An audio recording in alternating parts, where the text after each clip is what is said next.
Bonjour tout le monde. Rapide vidéo vous présentant une nouveauté dans la 11.4 au niveau de l'APM et qu'on avait historiquement dans le FirePass, qui est la base locale en fait d'utilisateurs au sein de l'équipement. Donc dans notre 11.4, on va retrouver un nouveau menu, Local User DB, sur lequel on va pouvoir justement créer des utilisateurs. Donc je vais vous montrer un peu comment déjà on l'utilise et surtout comment on va pouvoir exploiter ces utilisateurs et surtout les groupes, parce que de base, c'est pas si simple que ça. Donc je vais vous donner quelques petites astuces. Donc, on retrouve un import et un export, ça on en parlera dans une autre vidéo. J'expliquerai comment on peut importer en fait des utilisateurs de FirePass vers APM. C'est pas plug and play, c'est-à-dire quand on va exporter du FirePass, on va exporter en MD5. Sur l'APM, ce ne sera pas du MD5, ce sera du SSHA. Donc il va falloir faire une petite manip au niveau TMSH, enfin du niveau du Linux pour importer l'utilisateur, mais c'est assez simple. Mais une fois qu'on a l'astuce, c'est bon. Là, ce qu'on va se concentrer, c'est comment utiliser cette base. Donc on va utiliser un nouvel utilisateur, on va l'appeler Toto. On doit le mettre dans une instance, donc j'en ai créé une tout au début. Maintenant, donc celle que j'appelle local F5. Ensuite, les informations classiques et le user group. Donc là, on va utiliser un groupe qu'on va appeler groupe démo. L'idée, c'est de réussir à récupérer cet attribut en fait pour pouvoir l'exploiter dans notre VPE juste après. Donc Toto, groupe démo dans l'instance local F5. Bon, jusque-là, tout va bien. Qu'est-ce qui a changé? Quand on va créer cette policy, donc on va créer une nouvelle policy qu'on va appeler test local db. Ici, rien de nouveau. Hein. C'est au niveau de la VPE qu'on va changer certaines choses. Donc, test local db, on va éditer sa VPE, et c'est parti. Donc, le début, ça ne change pas. La logon page.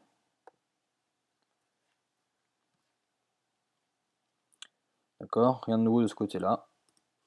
On l'ajoute.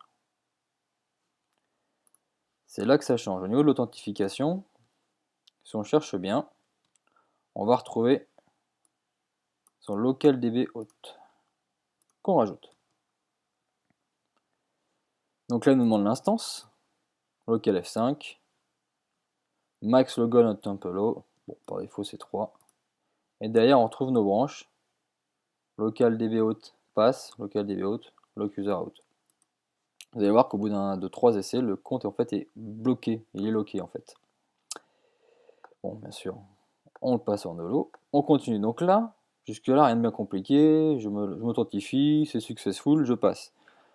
Très souvent, on a besoin de récupérer les attributs de l'utilisateur en fonction du groupe pour faire dans un full ressource assign pour affecter des ressources dynamiquement. Et là, il y a une petite astuce, il faut aller en fait dans le general purpose. D'accord? Donc parce que par défaut, en fait, l'attribut groupe n'est pas remonté par APM. On a juste un successful au niveau de l'autente, mais on n'a pas les attributs qui sont remontés, donc il faut lui demander. Donc on a un nouvel objet qui s'appelle local database, qui va me permettre de dire, un peu comme un AD query, si on était en AD, de récupérer de l'information. Donc, mon instance, on récupère le username bien sûr, et l'idée c'est de me dire, tu me fais un read sur une variable qui va m'intéresser, il va falloir qu'on aille la chercher, correspond au groupe. Donc, pour l'instant on va faire ça. On va juste la plugin file, on va donner un vrai nom. On va l'appeler groupe db. Donc j'aurai une nouvelle variable qui s'appellera session locale db groupe db et il va récupérer l'information, la source, hein, groupe. Une dernière astuce, qui n'a rien à voir avec la 11.4, hein. Lorsqu'on veut faire des tests très rapides et qu'on ne veut pas que l'utilisateur arrive jusqu'au loop, parce que lorsqu'on arrive au loop, parfois il y a certaines variables qui disparaissent, qui sont des variables on va dire vraiment temporaires. À ce moment, on met une decision box, juste que je la retrouve, elle est là, ce qui fait que ça arrête notre VPE à la decision box, et vous allez voir, c'est très pratique. Voilà, donc là en fait lorsque j'aurai suivi ces 3 process, je vais m'arrêter là, et donc j'aurai la visu sur toutes mes variables qui ont été setées pendant ma session. Donc j'applique, je vais l'affecter à un VS, je dois bien avoir un VS APM. Donc là vous avez vu, ça a un peu changé au niveau de la ROS 4, le début est toujours le même, hein. On trouve toujours nos general properties, notre configuration, mais là on retrouve le content rewrite, qui est tout nouveau, on en reparlera plus tard. L'APM, on retrouve ici, quelques petites nouveautés, mais on en parlera plus. Et la partie accélération qui est nouvelle aussi. Donc je mets test local DB. Et je date.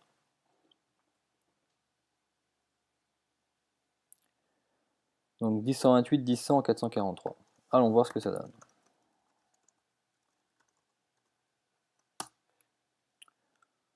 Jusque là, ça répond, et on arrive sur la logon page. Maintenant, il faut se rappeler le nom d'utilisateur qu'on avait mis, Toto, Tuto. Donc j'arrive bien sur la decision box, ce qui veut dire que j'ai fait logon page, j'ai authentifié en local DB, normalement c'était une variable qu'on va aller vérifier, je me suis arrêté là. Donc si je retourne sur mon APM, je devrais retrouver toutes mes variables, et celle qui m'intéresse, c'est celle du groupe qui par défaut n'est pas récupérée. Donc allons voir nos variables. Vous avez vu, nouveau menu qui apparaît, enfin un nouveau groupe. Dans l'arborescence, un nouveau groupe, et on a bien groupe DB qui correspond à groupe démo. Donc voilà, donc par défaut, cette information-là, on ne l'a pas lorsqu'on s'authentifie. Donc maintenant, on va pouvoir utiliser cette variable qui s'appelle session.localDB.groupDB dans un full resource assign pour y affecter des ressources dynamiquement.